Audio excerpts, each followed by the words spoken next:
Is that the record button in the Discord? I honestly don't know. I got to remember what I have to do after the recording too, because like Lark Shadow knows what he's doing these days, and Wow. Drax knows what he's doing, and apparently I know how to start the recording. But now we got to actually start the show, and tonight's host is.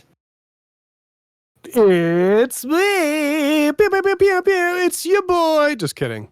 It's the one and only Loose Cruise Podcast. I am your host tonight, the unfortunately one and only Audaxius. I have with me tonight on this, the 259th episode. Oh shit, there's notes? Here on the 7th of November. 3310.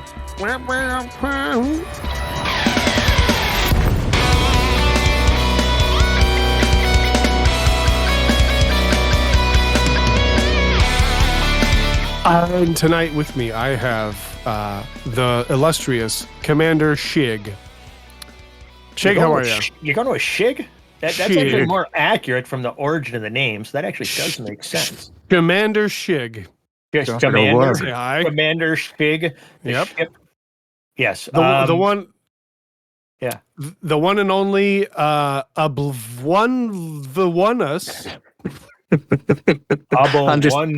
us. I'm just here for the food. And of course, Herr Dr. Bloomingwind. Hello. How are y'all doing, guys? How's this week? We had a little bit of at the same time. We just all start talking. Yeah. Yeah, we can lead in that way. We had a little bit of an update. How was your guys' week? Did you guys spend time in game? What's the scuttlebutt? Let's go around the horn here. So who goes first? Right. Yeah. All right, we're gonna rock paper scissors for it, but silently. All right. 1, 2, 3, shoot. You win. Yeah, Chig wins. Okay, go. But I was scissors. I'm pretty sure. I was paper. You go first. Yeah. Damn it. All right. Yeah. Well, yeah, I've been playing in game, but I've been laser mining. Hey, I've seen you in private group. So we got this. Because I'm mining in a very busy system, and I can't. Yeah, I'm trying to catch them all. So I've been. We get this new update with all this new stuff, and I went and did something I hadn't done in 3 years. So that's the way I roll. Hey, that's good news, huh? Yeah. Other than that, Well, I had nothing else. So go ahead. Well, nothing happening in real life. Remember, we got that one guy on YouTube that complains if we don't talk about that part. Oh, yeah. Let me think. Real life. My wife and daughter are going to the Twin Cities. I live in Duluth, about 2.5 hours north of the Minneapolis-St. Paul area. So my wife and daughter are going down to the Twin Cities to meet up with some friends and stuff and do some shopping. So I'm kind of on my own this weekend. So I might get 36 or 112 hours of gaming. Because that's what we do. So some people might throw a party, go out drinking with the boys. No, I'm a giant fucking nerd. I'm just gonna guilt-free sit in front of my computer for hours and hours and hours. Chig gets on the grind. Yeah, I've never been to the Twin Cities, but I do hear that there are 2 of them. So that is cool. Yep. Are they fraternal or are they identical twins? They're actually, they're both just. I can't think of how I can say this politically correctly. Don't. Careful. Just don't. They're conjoined. They're divided by a river. Is about it. You got the Mississippi River, and you got one on St. Paul on the east, Minneapolis on the west. Yeah. Minneapolis is the bigger shithole of the two, but that's what it is. Yep. My weird twin fact is that my nephews are the statistically rarest type of twins that can exist. Skywalkers? No, they are literally brothers. My sister-in-law got pregnant, and then a month later got pregnant again. So they are not twins. They are brothers. They were born at the same time. And I think the odds are 1 in 7 million or something. Yeah. Pretty crazy. That is crazy. So, yeah, there's your little medical factoid. Doctor, I might have taught you something. Yeah, you did. Doctor. Oh, yeah. Well, speak of the devil, Dr. Bloomingwind, what's the word? Well, what's the news, Doc? Yeah, well, what I've been up to is I've been dabbling in some of the Powerplay stuff. I've pledged Yong Rui, and just trying to make sure that screw space doesn't burn to the ground with all of the power play that's in our system, because we apparently are at a crossroads of a bunch of different factions. Oh yeah. Yeah, and I've been just trying to figure out how the merits relate to BGS and vice versa, and we can talk about that later. Yeah. Oh, we got a lot to get there. Yeah, but the power play stuff is kind of neato. And the last couple of nights I haven't flown. I've just been absolutely utterly wiped out. I've just been exhausted. So, but yeah, that's that. And then work is nothing terribly exciting going on there. I'm just covering one of my partners is out sick, and so actually his wife's out having surgery, so I'm covering the hospital for him. And so that's been interesting as well. But yeah, just more of the same. My son got his final set of SAT scores back. He's going to Auburn, but I said, "Can you take the SAT one more time, because you're right on the cusp of getting your scholarship upgraded," because they do these merit scholarships at Auburn where, depending on your SAT score, they give you money and then they give you more money.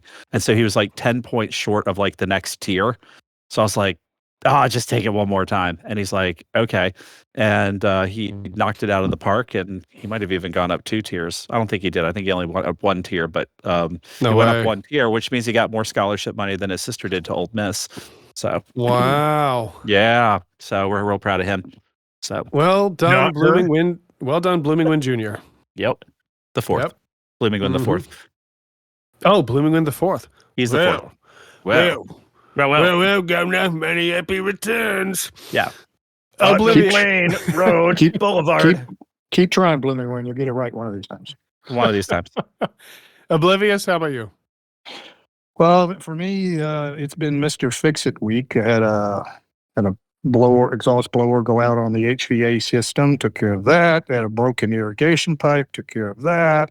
Fixed a flat tire, and then I spent the rest of my time trying to figure out why this one guy on YouTube likes listening to this crap.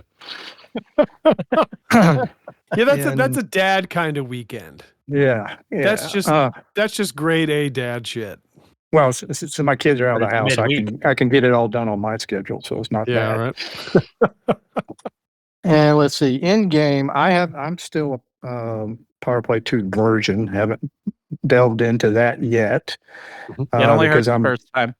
I'm trying to wrap up a little special BGS project that I've got that's near and dear to my heart, and I'm just maybe 3 more days of it, and then I'll jump into the Powerplay 2. But I've been having fun watching and reading and seeing you guys jump around to different powers and try to figure everything out. It's been rather entertaining. Yeah. Cool. Great. Am I last? Right. What about you? Yes, go. I'm last. I have dove in head first into the new PowerPoint. Oh my God, I love it. I'm going to save it for that segment of the show. But guys, I am hooked. I am hooked. Wait a minute. We've added a PowerPoint section of the show. PowerPoint 2.0. It's a deck. PP. I thought we were just going with PP. Pick your poison. But anyway, I think we got a whole discussion on that front. So I say we get squad update out of the way, if that is good. Who is tackling that today? That's one way to put it. Is that the good doctor? That is the good doctor. Let's do the noise. Chig, you do the noise, all right?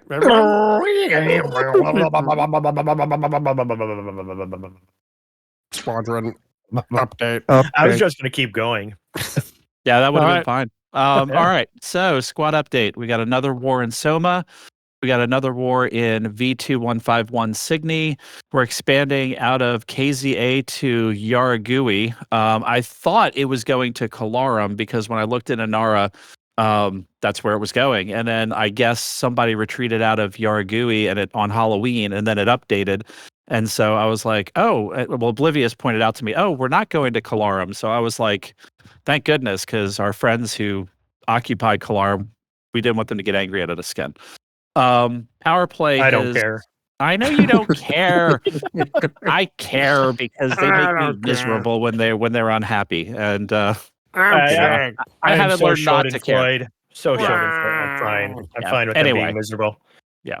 Anyway, I'm not helping at all, am I? you're not. I mean, it's Okay, just they're yeah. licking their knives, waiting for something to get to go after me for. Anyway, Powerplay has set the Yong Rui part of our space on fire. So we have a lot of systems that are going to be overheating routinely. And the nice thing is, if you're Yong Rui pledged, anything you do to whack-a-mole of these Yong Rui controlled systems, you get merits. So you do BGS, you get merits for it. You scan ships, you get merits for it. You do whatever, you get merits for it. If it's a Yong Rui, if you're Yong Rui pledge and you're in Yong Rui space, so take advantage of that. And then so our BGS is going to be kind of evolving over time, because we're seeing some power play effects in our systems, one way, shape, or form. We have colonization on the horizon, and I mean, I think the enthusiasm for our current model of, expanding, opening spots, expanding, dealing with all the wars and all that kind of stuff has kind of fallen a little bit out of favor. I mean, even maintenance type stuff has kind of fallen out of favor. So I think how we do BGS and what we're going to be asking the squadron to do going forward is going to look a little different. Not 100% sure how yet. I need to see how the power play enthusiasm wanes or doesn't wane. And we can kind of go from there. But just expect changes in the standing orders over time.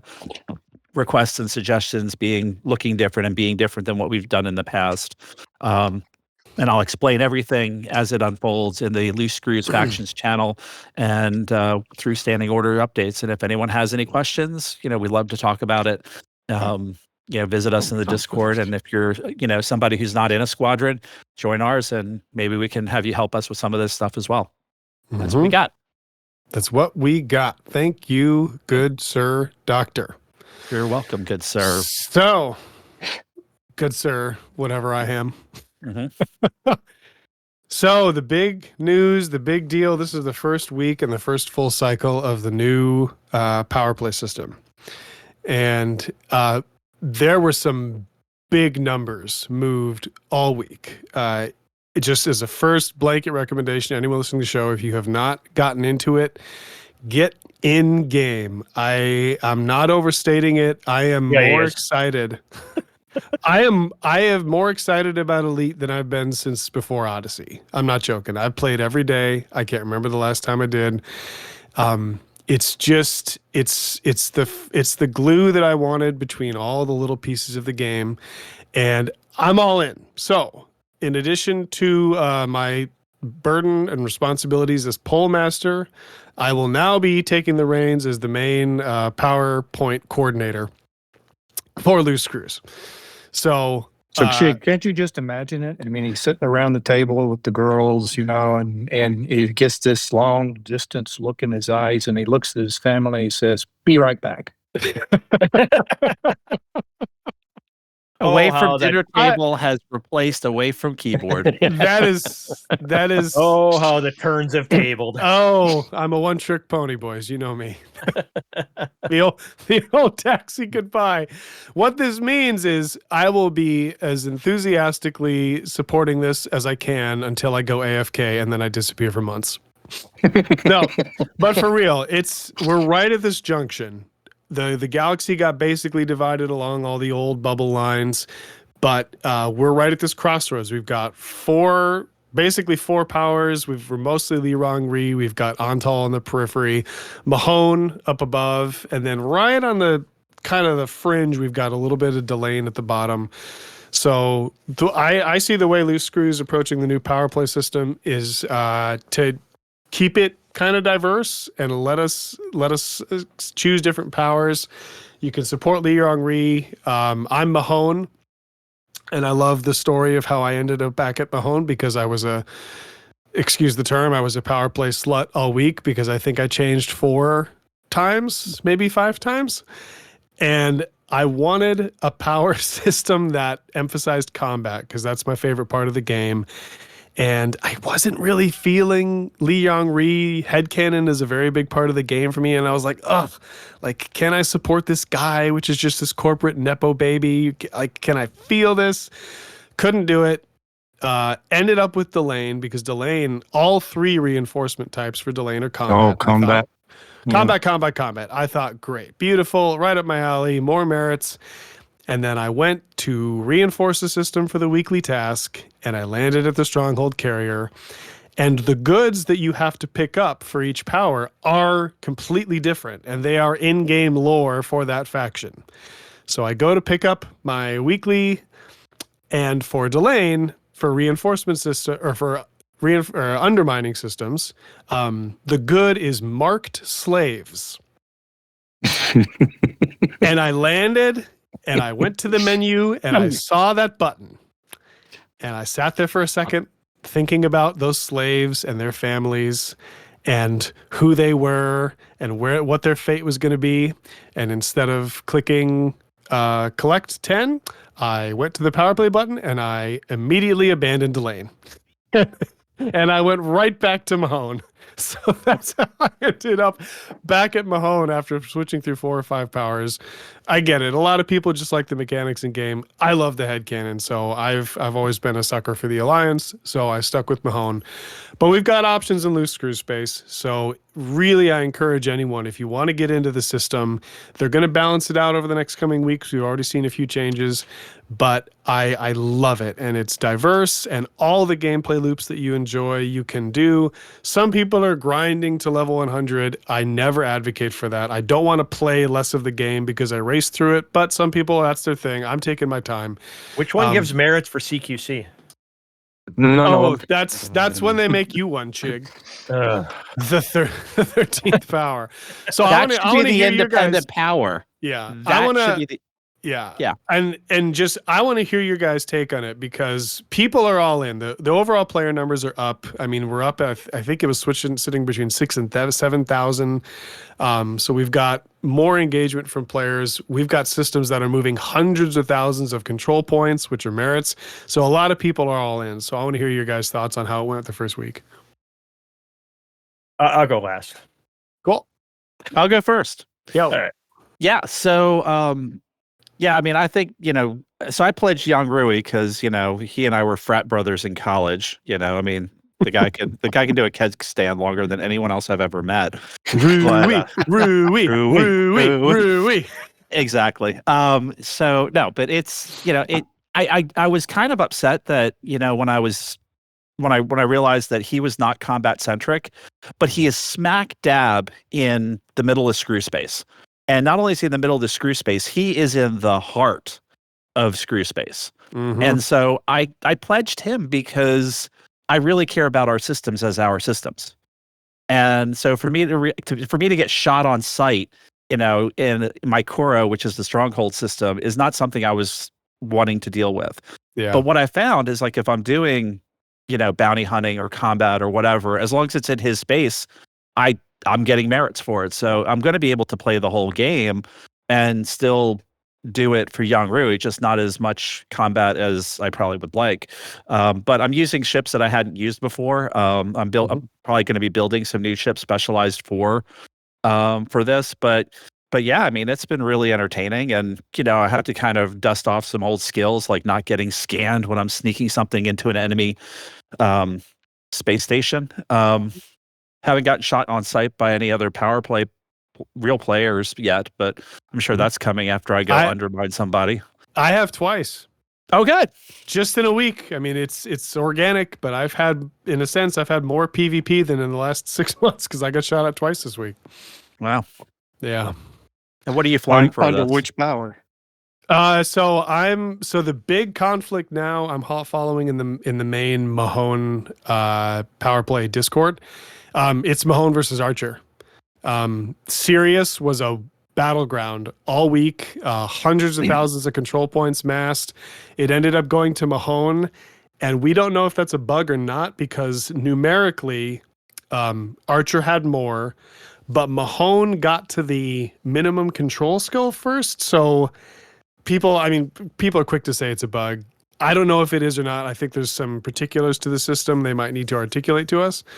And it's currently in the Alliance's hands. But that was kind of neat because in that Discord, people are debating like what's what's most practical, what's a good symbolic victory, where can we funnel our resources.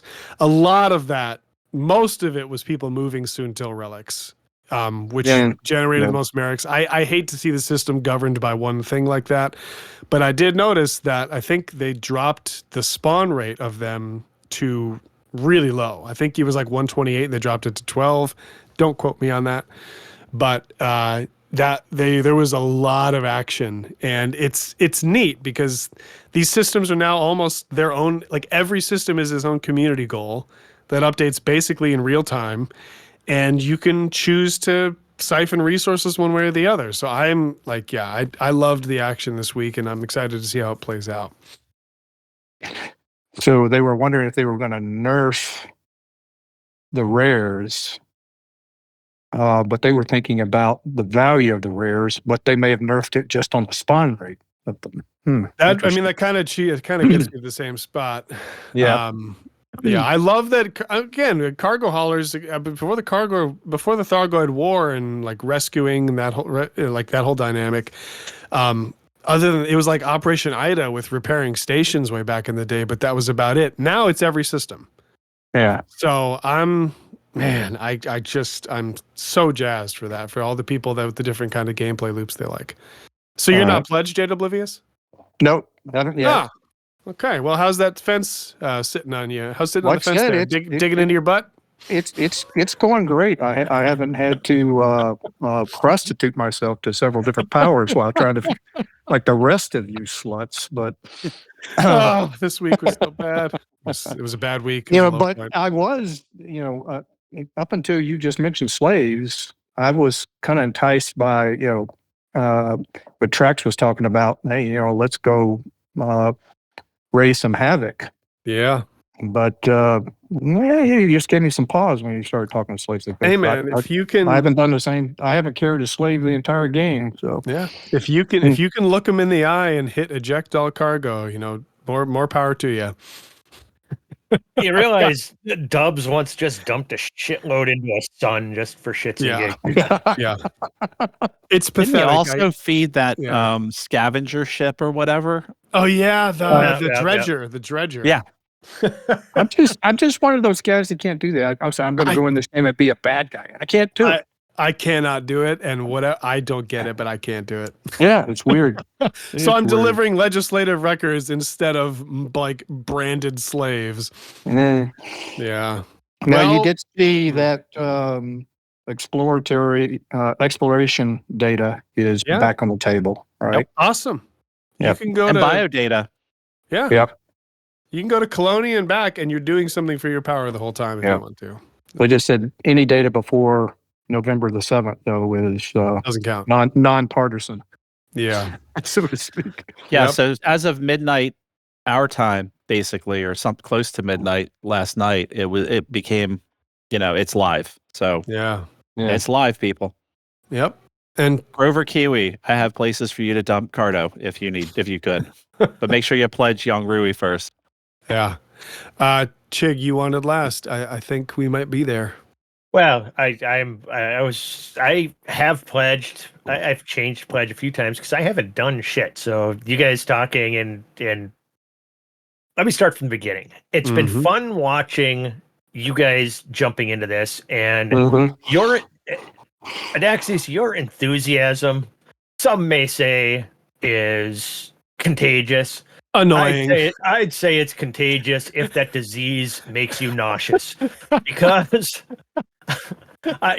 you've been so excited about this and just going on, and then things are changing. There's frustrations, and you're like, "No, that's great." And I'm like, "Yep, great. What are you talking about?" Shut up! Everything sucks. They're working out the bugs, and it's so new, and that's why I didn't jump in right away, because they turned off some trade stuff right away because it was going too much, and the fact that right now the biggest thing that's generating merits is just moving rare goods long distances, and it's a lot of interesting stuff there. And I do like the fact that, there's good debates on whether, this stuff should all be an open or not, the age old debate. And I love, Trax makes good points on that, why that's, almost utterly pointless. And I've got some thoughts on that too. Why, BGS and Powerplay, I used to be like, you need to have this stuff on open because that's the only fair way. If you're doing PvP stuff, my reasoning why I don't think that matters at all is different than Trax. Mine is there's trillions of people living in this little galaxy we have, and there's so many systems that literally I'm of the opinion that open, not open, anything, time zones, all those things mixed in together means that your odds of finding a random pilot any given time is so rare anyway that it might as well be, in private group or in solo, even though I play 99% of my game time in open because I like to hopefully run into those interactions. But the way that this game is, you end up with like 2 or 3 systems where most people end up like I'm mining, as I said. And if I were to mine it open in this system, I wouldn't be able to do anything because it's where everybody goes to mine, and it would be utterly pointless. In my headcanon for why it's okay for me to do this in solo or private is because the odds of me actually seeing somebody in real life would be infinitesimal because there'd be a million such systems that are like this and pilots spread out across the entire freaking galaxy. So I don't care about the open, not open, and affecting things because I just my headcanon is like we when we're flying in a system, our sensors are seeing, you go into a system with like 1 billion population, which Earth right now is 7 billion, but 1 billion population system is pretty big, but you would have at least dozens of ships that would show up on your sensors, right? And typically, even you fly into Shinrarta, how many contacts do you end up on your scopes? Maybe a dozen, and there would probably be thousands if it was actually realistic and we were tracking the number of people in there. So my headcanon is it's just so many people, we can't keep track of it all anyway. But that's an entirely different rant. Where I am on the Powerplay thing is I'm just going to wait till they turn the knobs a little bit and get it to a good place because I hate to admit I'm the opposite of what Lark is. I'm always min-maxing everything and finding the best ways to do things. And I'm not going to hop in right now and just go run rare goods just to boost up my merits to get my level higher with a power that I haven't even decided if I want to be a part of. I have Delane right now picked because he's a space pirate who murders people. That's great. Somehow you thought that the space pirate who murdered people wouldn't be moving slaves. Now, what the hell? What the hell was I thinking when I clicked the button? But yeah, so that's where I'm at with it. I'm in the wait and see mode, so I'm working on, I'm trying to get a few more elites under my belt so I can complete the task I've been working on. So I'm doing this and plant gunning. And the Mandalay, I'll say this, took the Mandalay on a nice, few 1,000-mile, plant gunning expedition just for shits and giggles, just to see what it was like as an exploration ship. And yeah, it's really good as an exploration ship. And then I brought it in Hazras, and yeah, it's really good as a combat ship. And really? and I went and killed a Medusa. Yeah, it's really good at Thargoid stuff too. It's actually, the Mandalay is just an awesome ship. So guess what I'm doing right now? Flying a fucking cutter because I'm an idiot. I should be flying the Mandalay and having fun. But that's the way I roll, and that's all I have to say about it. I'll wait for it to shake out, and every day that you're in there talking about how great it is, and Lark Shadow's talking about how great it is, and Trax is randomly bitching about random things, and it's fun. I'm more curious, how. Bloomingwind and Oblivious are both in the BGS Discords a lot. I mean, how are they starting to get a feel for how this is affecting things? I know we had some chaos. I know we had a commander hop in the other day because he was seeing a lot of chaos in his systems and wanted to know, if he could get some help, quelling some wars and stuff. I just want to know how that feeling is out there. I mean, I haven't been to the BGS Discords yet. I just can only speak from our space. And like I said, the Yong Rui space is heating up. Those are the systems that we control. And I think it's because we have a stronghold in Mycoro, and there's a front against Archer. And so there's like a lot of movement in our space, and But I haven't really heard, and but I haven't seen it affecting triggering wars in our space. Like I haven't seen a lot more conflicts. We just got through a cycle of a whole bunch of wars that we just finished fighting. So I guess over in the Antal space area, which is where most of our wars occur, it's pretty quiet. Or at least it's not moving the BGS needle as much as the BGS needle is being moved in our space. So now, do you think that that's just because the power play stuff that everybody's playing, there's not a lot of focused BGS stuff, so it's more just, I don't want to say random noise, but background noise right now because people are like, where's the best place to go get this to complete these weekly tasks and stuff like that? Yeah, I mean, I think that's kind of what it is, and I think also what powers are tasking their people to do. So there's not like this upward trend. Like if we control the stations in the system because we control the system, all the trade and all that sort of thing, and all the bounties getting turned in that affect power play go to us. But it's not going to us in these other systems. It's going to the controlling leaders. So that puts a downward push on us as minor players in Antal space. And so it's not jumping around and we're bumping into other factions in BGS. We're all selectively being pushed down and the controlling factions seem to be rising. So I think that's kind of what's going on. And maybe, Antal's so stagnant that we're not really getting an effect. They're not getting the same kind of effects that Yong Rui is, because it sounds like Yong Rui is pretty active right now with regard to trying to make moves and control and expand and control areas of space. So they're moving and shaking. Okay. Yeah, most of the conversation on the BGS Discord is trying to figure out how to coexist, because there's not any player factions out there, or very few player factions out there that are strong enough to do what AXI just did in the Blades, for instance.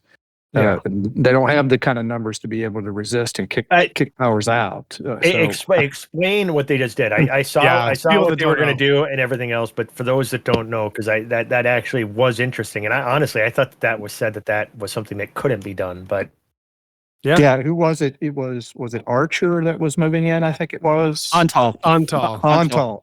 Yeah. So Antal was starting to move into what AXI considers their home turf that they want to keep for just for bug hunting, and so they organized the AXI masses, and you saw it. You saw what was going on with the Titan.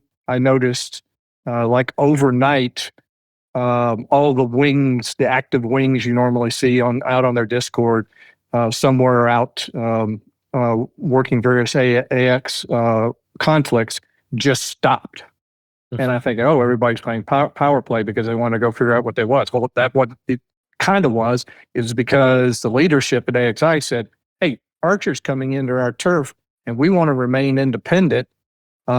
So let's kick them out." And they did. As of yesterday, they kicked them out. So, but I imagine that's not going to be the last time that's going to happen. Yeah. The capital systems currently are the only ones that don't have a mechanic for getting kicked out of. Yeah. Yeah. Which I think is great. Yeah. So you can push a power all the way back to its capital if a giant player initiative could push a power to sitting in just one system. Yeah, in theory. Yeah, so every power has its own Madagascar. Yeah. The numbers I saw move this week between the Alliance and the Federation were enormous. And you talk about, Chig, you mentioned the dynamic and the number of systems and your frequency of running into players. If you're using the power play system and if you run into, you're running with like the main Discord of your power, I saw no less than a dozen players in game and open this week. Mm-hmm. I don't remember ever, outside of maybe the first opening salvos of the Thargoid War, if you guys remember Wakata Station, I don't remember it since then. And I think a lot of players are using that. It's an expediency thing, right? Like you want to put your effort where it counts. You're going to earn the merits anyway, but you want to put the points where it counts. And I got shot at twice. One guy I got to laugh at because I was in my cutter with my grade 5 prismatic shield. I'm like, what are you gonna do, buddy? Like, really? What are you gonna do? You're just gonna spit on me as I fly past. But I saw a ton of people. So I think if you're gonna get involved in one of the bigger, like if it's the Federation versus the Alliance or the Empire, there's big wars happening and there's a lot of action to be had. So I guess I'm like, what the point that I was making is not that in game you won't see other players, but let's say you do see. Let's say there was 24 hollow squares in a system, right? There should be 1,000 filled in squares, NPCs.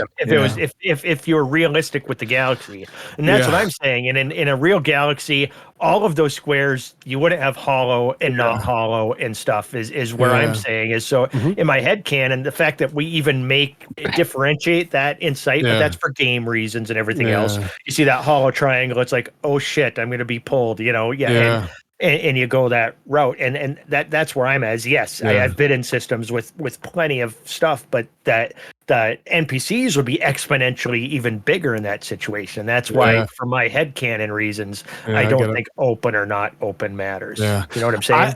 And I think that the open or not open might just become obsolete anyway. Like, if I get the update just happened, but this kind of the woven into the fabric of this is the idea of this is the flag, like this is the PvP flag of the game, and you're signing up to this system to get engaged with that. And the number of people I saw in game this week, it wouldn't have mattered if there was an open only thing, because I saw enough action that was organic and was with the current modes that we have now. So it may not even be necessary. Maybe that's, naive, and I'm only basing that off of how popular it is now. But I found if I wanted to go find people and shoot them, I could do it. And just by paying attention to the pulse that the galaxy map shows you with where control points are moving, they have that filter on the galaxy map. You can set the activity level. You don't have to go and scan every system in your power. You can set the activity level to the highest, and it will show you these are the systems with the most merits.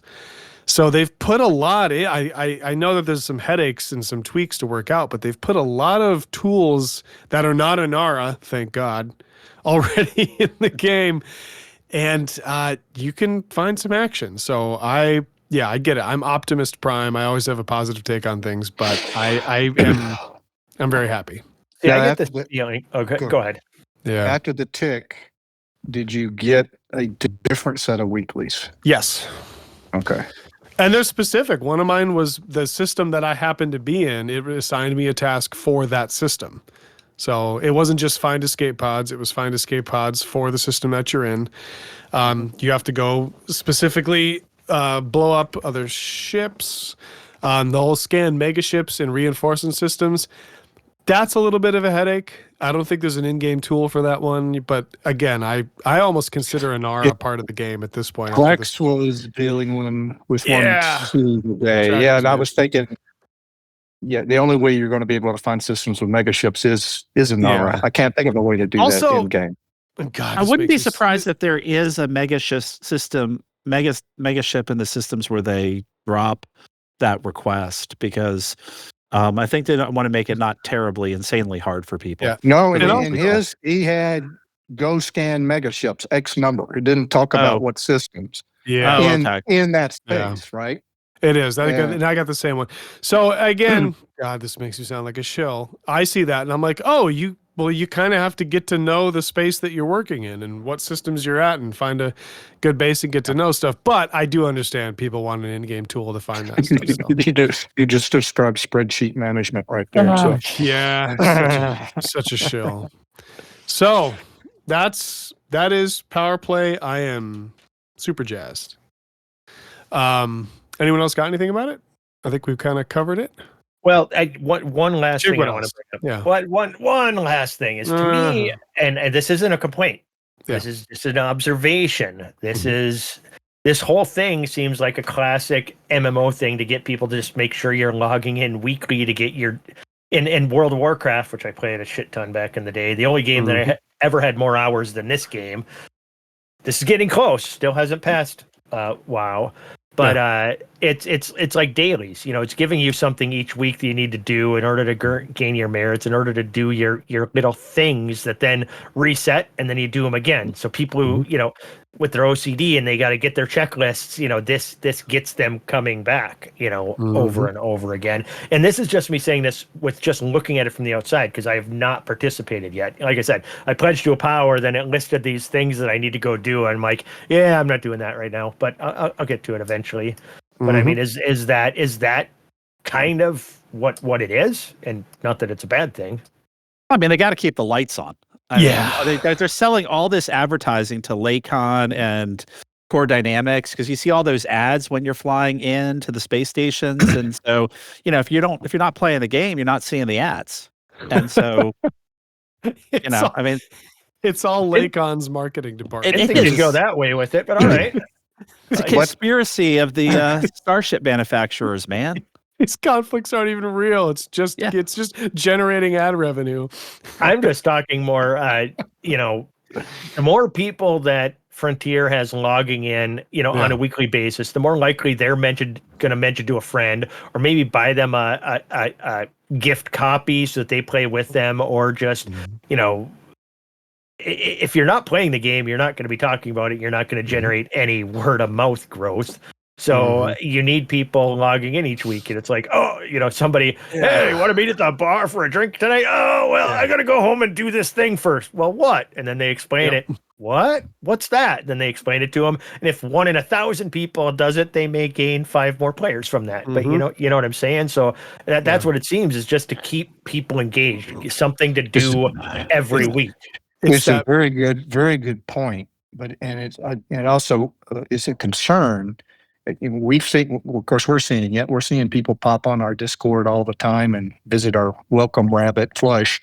And we've seen Steam numbers going up, and hearing comments all over the place of people coming back to the game or new to the game. One of the two. Well, Professor Iwan is back in the Discord every day. He's been gone for quite a while. So, and then Amazon goes and gives you freebie through Epic. So now here's some more that can come into it.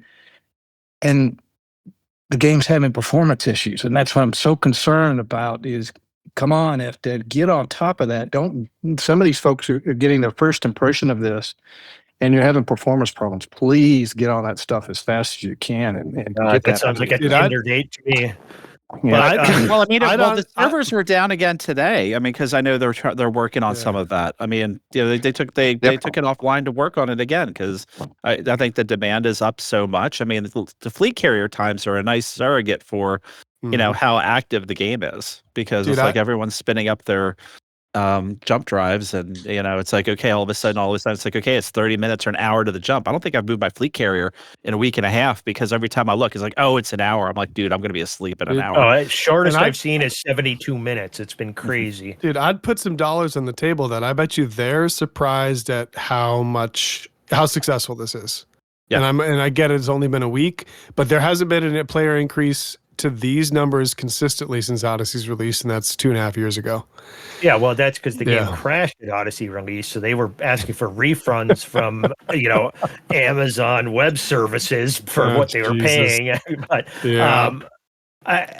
it is good. Yes, people are coming back. There's a lot of activity, but I mean, last night I had a bug I had never seen before. I was flying along, and all of a sudden, I had an out of ship experience. Let's call it that. All of a sudden, like, my radar dish flew out, and then my ship flew past my radar dish, and my point of view was still behind it, while the whole screen was kind of flickering purple with polygons all around, and I couldn't log out. I could still fly. I could still fly my ship, kind of, but I could not exit the game. I had to task kill to get out of the game and then jump back in. It was so just bizarre. So I don't know what. Wild. I don't. That sounds like the one that was happening in some of the Titan bombing battles, where your ship would just disappear and you'd be suspended in space, but couldn't move. Yeah, I'd had that one. This one was, my ship was still in front of me. I could pilot it left and right, and I got a profile of it. I turned it, and I could move it up and down, but my radar dish was in front of me. I couldn't go into I couldn't, escape to open the menu. I couldn't go into, camera mode. I couldn't do anything at all. Couldn't fire the weapons, and it just wouldn't let me do anything to where I had to log out. And that doesn't seem like a network issue. That that seems sounds more client side. very client side. So I don't know what's up with that, but we all know this is a spaghetti code issue, and honestly, it might be SpaghettiOs at this time. They're just a bunch of little code loops all in a row. We're well on our way to winning Elite Bingo because we've already got client side and we've already got spaghetti code. Yeah. So someone just quick say it's like they don't play their own game and we'll win. Or Daxi, you go AFK for 5 minutes and we're good. So. Yeah. So cool. That's the center square. That's a freebie. Never mind. That's just a given. All right. So that's all I have on it. That because I once I play it, I'll give you some more info. But right now, once you play it, you're gonna fall in love and be a shill like the rest of us. I'll just say this: I love the Mandy. Yes, I said it. The Mandy cocktail. Mandy. And in true Chig form, I bought the arcs for the Mandalay and still have not bought it, but now have decided I am saving them for the Cobra Mark V.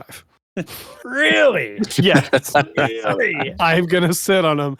The Cobra Mark V looks like pure sex. You are a special kind of special. Oh, that's just the Cobra Mark III is my favorite kind of ship. Anyway, so those arcs will gain interest. Don't arcs gain interest over time? No, but if you convert them to stock, you'll be able to see it grow up.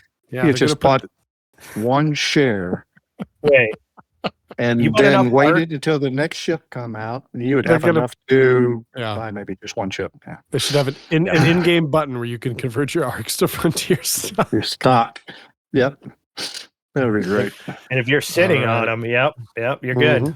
Cool. You got voting majority right there. Oh, we got a red phone on my desk. Pick it up, talk to David Braben. Yeah. Oh, I bought a bunch of arcs a while back. I haven't pulled the trigger on the ships yet.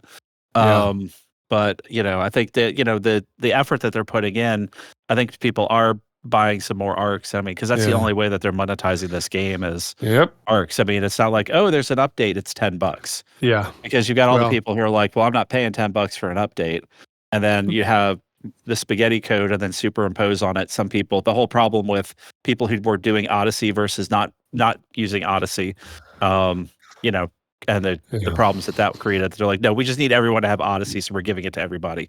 And so I think they're just going to be rolling out the updates like this, but they're just trying to find ways to get people to buy arcs. Yeah. So you think this will be a continuous thing? They're all going into next year like a new ship a quarter. They're going to try to do that. I bet you. I don't know how many ships they can come up with, but I think they'll find ways to convince people to spend some arcs here and spend some arcs there. I mean, with the whole colonization thing that they're going to be unrolling. I mean, paint jobs for colonization ships. I mean, if I'm trading in Niebla's Vigil for Niebla 2, which is going to be a colony ship, I'm going to have to get new skins for it. And so that's going to be arcs. Maybe they'll monetize fleet carrier interiors or something and have some skins for that. But they have ways that they can do things that might appeal to someone who might want to, pay money for something cool. There is this weird dynamic, like things with the Epic Store Elite going on sale for $4 or $5, but skins being 10,000 arcs. They are towing this free to play line. Sure. Because 10,000 arcs for a paint job, I'm sorry, Frontier, I love you, is fucking crazy. That's nuts. But I understand they got to make money somehow. Yeah. And if you can basically get the game for free if you wait long enough, I get why things go in that direction. So the number of ships per year and the number of, paint jobs, ship kits, carrier interiors that, I don't know, anything. I mean, how have we had no new carrier livery stuff since they came out? It's just asinine to me. Yeah. But it's a bad game, that's why. All of these things, we don't have access to their internal numbers.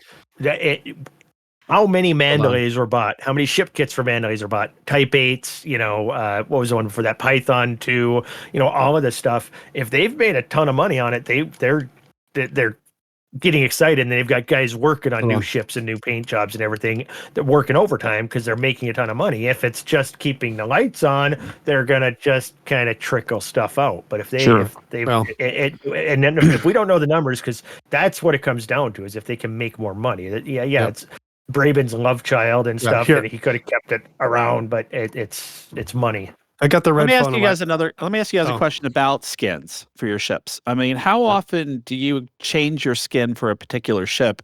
Or once you pick a skin for a ship, by and large, other than maybe the holidays, that ship's skin is that ship's skin? Oh, I change them 3 or 4 times a year. Okay. Just based on my mood. Yeah, I rarely change them. Yeah.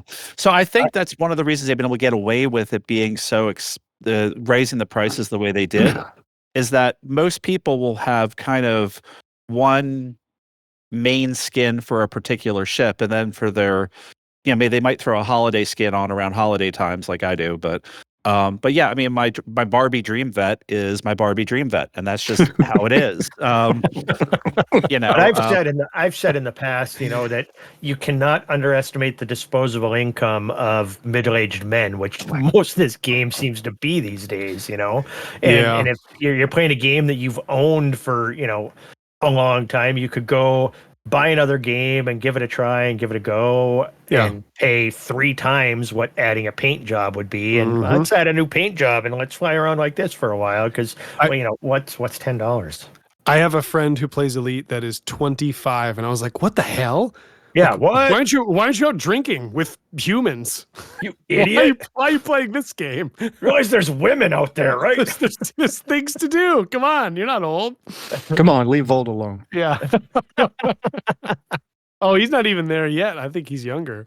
Yeah, I think he's like 21 or something. Jesus. Yeah. Yes. I have to say though, this does put me firmly in the shell camp. We know. There's a scenario where Odyssey came out and that set the trajectory, and this got sundowned. And we're not there. I mean, they did a free update that upped the player numbers. I can stomach the monetization if it keeps it going. And I hate saying that because I was so offended by the notion of microtransactions when I first learned about them when I started playing Elite. But then you see reality kick in. So I'm like reluctantly along for the ride, but they've got me at this point. So maybe I'm just a hopeless captive. Yes. A little bit of Stockholm syndrome never hurt anybody, huh?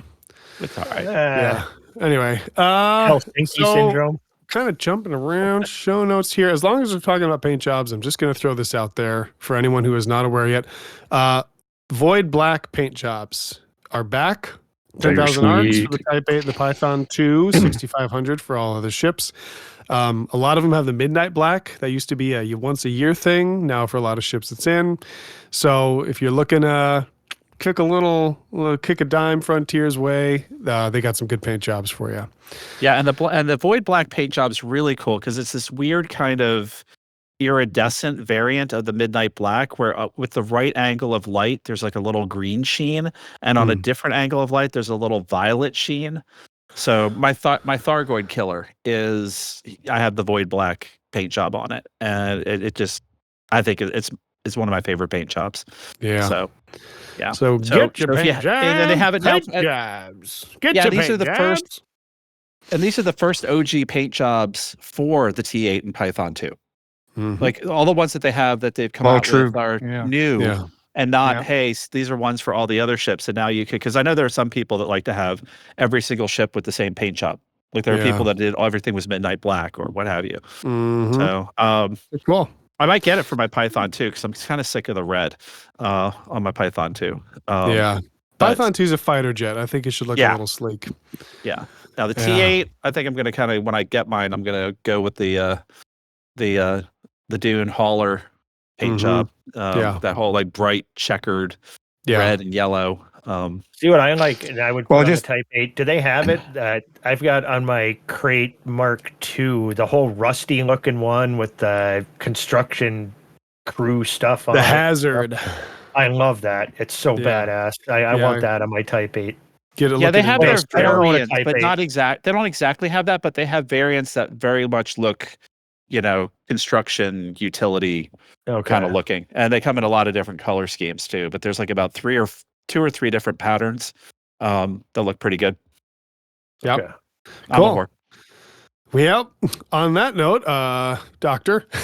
Doctor. So we've got a Galnet update and summary. It's kind of just giving in-lore, in-game meat on the bone for the whole power play system. The Thargoid War is wrapping up. We've got just Cocijo cheese. We've got to kick its butt.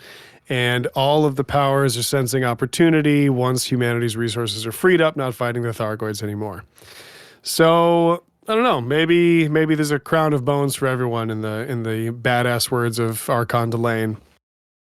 But you didn't like Archon I Delane did find anymore. it funny though that with the whole press of Delane and other folks going after Archer. I don't know how much of this was just some random AI generated script or how much they noticed. People are going after Archer. It was the intern again. Yeah, dude, I'll tell you. Because there's this alliance Federation war. I wasn't looking all around the bubble, but I think Archer in Sirius, they had 700,000 command points, control points plus. It was enormous. And I think the cool thing might be, whether it's the AI intern writing Galnet or not, is you're going to have conflicts that are big enough to drive the in-game story. And this gets into that realm now where like a video game like Eve has literally had a novel. I think they had a novel written about an in-game war that they got the story from the players and turned it into this thing. You're going to have that. We had a huge war in Sirius that was player generated last week because Sirius has this kind of symbolical value. Yeah. So whether it's the intern cranking these out in 5 minutes while he's on break or not, it's going to be cool to see some potential in-game lore develop from our decisions. Yeah. So who's the strongest power right now? I think it's Archer. I think it is. Well, the Alliance could not keep up. And I think everyone in the Alliance was throwing everything at Sirius. So, I don't know. They're moving a lot of numbers, though. So Kevin Bakula is... Oh, he looks more like powerful. Kevin Costner. Yeah, Kevin Bakula. Quick for numbers. Speaking of Thargoid War winding down, one last Titan is left. If you have not dipped your toes in, this might be it. That's Cocijo. They have one invasion this week, 84 control systems down from like 117 last week. 6 of these systems have ground ports. So if you want your subsidized, free, quick repair with no swarms Thargoid combat, go to your ground port and tear it up. Because that's the most fun, least consequence AX combat I think you're going to find. And that's where you're also if they're going to have planes to fly with. Yeah, that's it. Yeah, nice I was place to say that. Go. Say it, Bloom. Okay, I was just saying that it's a good place to find other people flying too. Because everybody loves the ground ports, so you're not going to be alone when you fly there. Mm-hmm. So I'm wondering if they're going to allow for another Thargoid breakout. I don't think they put where that they much... show up in Shindiz. I think there's always something. Now Arf imagine keeps posting these Emperor gifts. They show up in Archer's stronghold. That would be kind of cool. I'm telling you, man, Arf keeps posting these Emperor gifts, and I don't see anything besides salvation being what he's poking at. Honestly, I think Arf just has some weird form of Tourette's where he puts out Emperor gifts. It's just be. I mean, we're making Trax sad as we taunt him with the possibility that his long-awaited conclusion happens. But the best events this game has ever had, in my opinion, I haven't played it as long as some people, but I've played it for way too fucking. I've been doing this podcast for almost 5 years, so the best things ever were the whole salvation, that's 22-480 or whatever that system was. Oh my god, we flew so much in that system and had so much fun. 22-460. And then recently, the whole Shinrarta thing lasted all of what 5 days or something. But I mean that was so much fun. And they make these awesome things and then they take them away. I couldn't see them putting that again. I couldn't see them putting that much work into the code for all the Thargoid War assets and just dropping it. Yeah. So if it shows up every now and again, great. We get to tear up hell and earn billions of credits and have a ton of fun, and then we're gonna get back to braining each other for power play merits. I think they might go after the baby bubbles at some point.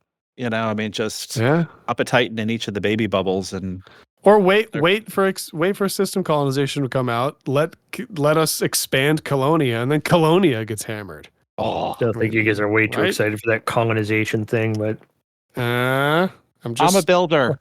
Yeah, there's if you dipped your toes into Operation Ida at all, you saw, man, there are some number crunching nerds that play Elite and they can get shit done.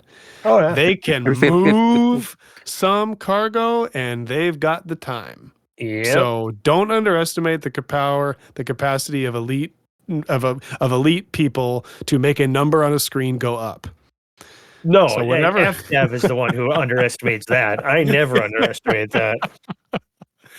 Yeah, I think and who knows, maybe they're getting numbers from the whole power play thing and seeing the engagement and seeing what they can estimate and like how much can people focus on one thing and how much can they move in a week, and then they change the numbers for the system colonization accordingly. Maybe not. I'm just saying. But we're giving them data. I often wonder if they put like the Zodiac Killer, all the clues in this game on that, if our community would figure out who that actually was. 5 minutes. Any great mystery of mankind. Like let's try to cure cancer. Just put a bunch of crumbs in the galaxy here and we'll cure cancer, because this community is fucking ridiculous. Sub 24 hours. I don't care what it is. It's under 24 hours. Yeah, it's like, God. There was like one of the, I want to say it was one of the Christmas puzzles or something, but there was one puzzle where somebody noticed these traffic beacons, and then with traffic reports, and they realized that they were all false. And then they realized that there was, they figured out that there was like a puzzle, but the puzzle was matrices. And it wasn't even matrices, it was inverse matrices. So it was this weird pre-calculus shit that I forgot since 11th grade that I was never really good at. But I was just like, holy crap. And I was at work. And so I was checking between patients the progress of this thing on the AX or on the Canon Discord. And like these guys were like figuring this out. They had it all solved before I got home from work. I'm like, holy crap. Like, geez, I'm like, I don't even remember how to do matrices. And these guys are like, well, you got to set up the matrix, and there's an error here. So we figured out where the error was, and we had to correct it because we had to realize there had to be zeros. And then they put all those pieces together, and they went, oh my God, would you look at that? DB Cooper was actually Jimmy Hoffa, and he's buried in Atlantis, which is, right next to, Detroit football stadium. Gross. Yeah. And yet no one's found Rexla. Right? Yeah. Well, that's because that is because a myth. Rexla is the friends we made. It's all the third lords you kill along the way. Rexla was the forums we avoided along the way. That's why he said it was in the game, because we are in the game. Yeah. Frontiers that away. Yeah, Frontier's that gutsy Imperial that has the stones to talk to Darth Vader in a work meeting and be like, "Your ancient superstition and religion is no match here," and then we're Darth Vader is saying, "Never underestimate the power of the elite player base." And they choke you. All right, community corner. Is it time to round the bend here? Wait, community corner. Yeah, we kind of jumped around, but we have Buckyball race. We've got some winners of the Once Upon a Time in Leasty. Commander Segur was first. That's Alec not Turner. Me. Alec Turner was second. And Commander Darplan in 94 third. And that was regulation. That's regulation. And this is shenanigan class. We had Commander Shay Blackwood, followed by Alec Turner again, and Commander Sulu. Oh my. Well done, all you Buckyballers. The 8th race, the one coming up, yet to be announced. Go visit our video links channel. Alex has posted a YouTube of some side-by-side 4 races, side-by-side videos of that particular race, and it's pretty good, pretty cool. Yeah. Epic Games did an article. They interviewed Braben. our Lord and Savior himself, about the history of the Thargoids. We've had 40 years of those, of the murder flowers that could show up any second, bothering us. So that is a cool little elite bit out of game if you want. And I killed my first Thargoid 40 years ago. Yep. I saw the funniest screenshot of Elite. This guy was like, all these new commanders griping about how we don't have ship interiors. He's like, I started playing Elite 40 years ago. We didn't even have ship exteriors. Yeah, that was posted in our general earlier, actually. All right. Anything else, guys? Anything else from this week? Any last final send-offs? I had to put new tires on my truck today and get an oil change, and it cost a lot of goddamn money. That's all I got to say. Oh, yep. You're there paying. They're like, this guy doesn't know I have trillions of credits. I know, right? I wish I could pay in freaking credits. Good Lord. Well, we don't take no stinking arcs. You don't take no arcs. You guys take frontier stock. All right, everyone. Thank you for listening. This is a great episode this week. If you guys are interested, you can't say that. It's up to them to judge if it's a great episode this week. What is wrong? All right, with guys. You? This was an episode. Yes. Of all the episodes we've made, this was one of them. If anyone's interested in the website, loosescrewsed.com, please come join us in the Discord, get in general chat, get the rabbit, the creepy rabbit greeting, and we will get you hooked up to whatever you want to in game. Support us on Patreon. We take a Patreon, patreon.com/loosescrewsed. And let's have everyone say goodbye if that works. Goodbye if that works. Goodbye if that works. All right, everyone. Take care. Exit music. Are you going to hit stop recording, or do you expect me to do that? Still recording. Just click the button. Just click the button. Click the button. Click the what's in the goddamn button.